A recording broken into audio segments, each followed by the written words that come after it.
want you to know that I wouldn't be the woman of God that I am today if it wasn't for my family. If it wasn't for my godmom, my god granny, my mom, my grandmothers. If it wasn't for my granddad just really planting seeds in me when I was an infant, in infancy. You know, just going to church all the time, that little country church in Franklin, Tennessee, Little Hopper Primitive Baptist is where it all started. And we were just living there all the time. And what has happened over the years is the devil has just infiltrated himself into the church to create a wound that's so deep that your church hurt, so you turn away from the things of God. But I just wanted to reach out and say that God told me that church hurt will not stop his work in your life. I want to say it again. God wanted me to reach out and tell you today that church hurt will not stop God's work in your life.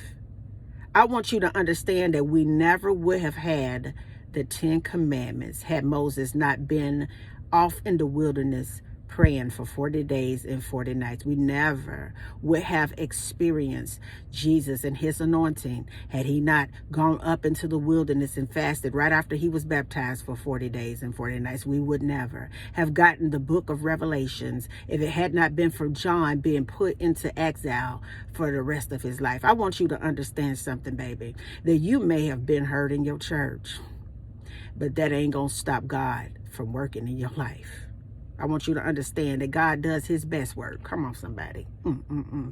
When he gets you off by yourself. Oh, come on today. God does his best work when he can get you into a position where you have no choice but surrender to the calling that he has placed upon your life. He does his best work. Come on, somebody. When you can allow him to come into your situation and just remove the burden of church hurt and that yoke up off of your spirit. Come on today. He does his best work. Come on. When you are alone by yourself so he can go ahead and spoon feed you his word. I want you to understand, baby, that he is raising up a spiritual army of people that have been hurt up in the church, and it's making people more determined to grab souls and reunite them to the Father. Because I want you to understand that the Lord told me ain't no demon in hell, ain't no demon in no church, ain't no demon in this world gonna stop the work that he is doing in you. Oh, come on today.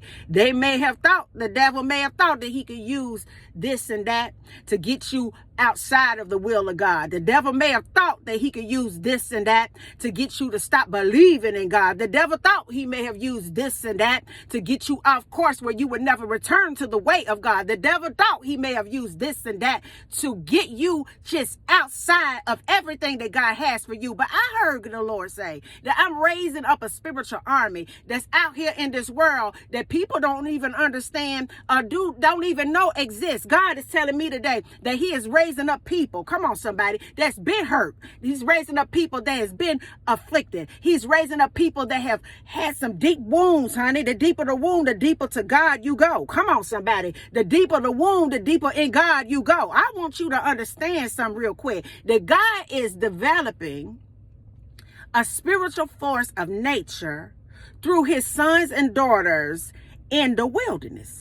Come on, somebody. I want you to understand something, that you get your resistance to the devil in the wilderness. You get your faith in God in the wilderness. You get your strength in him in the wilderness. You get your clarity in him in the wilderness. You get strategy in him in the wilderness. You get breakthrough in him in the wilderness. You get transformation in him in the wilderness, and you will enter the promise after you go through this wilderness. And I want you to understand that it does not matter who did what in your town, It doesn't matter who did what in a building. It doesn't matter who did what in a family. It doesn't matter who did what through a pastor. It doesn't matter who did what through a bishop. It doesn't matter who did what through a deacon. It doesn't matter who did what through a mother in a church. I want you to understand something, that what God has for you is bigger than a church. And that's why he moved you out of the church, so he can let you loose in this world,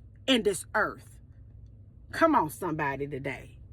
He had to get you outside of the barriers of walls. Come on, somebody. So that you could grow into your sonship as a man and woman of God and become a true fisherman of men. And I want you to know that you can't fish sitting on no pew. Come on today. But you can fish once you get out here and you've had some life experiences. You can fish once you get out here and had somebody to break your heart into a million pieces. You can fish once you come out here and you've been betrayed and backbite. You can fish when you've been in situations where you had nobody else that came through for you but God. You can fish when you've been at the bottom, baby, and God has put you so far at the top that all you see are eagles flying. So don't you worry about a thing. If you are in a wilderness experience, if you've been hurt in organizations, you are in the perfect spot for God to do a supernatural work inside of you.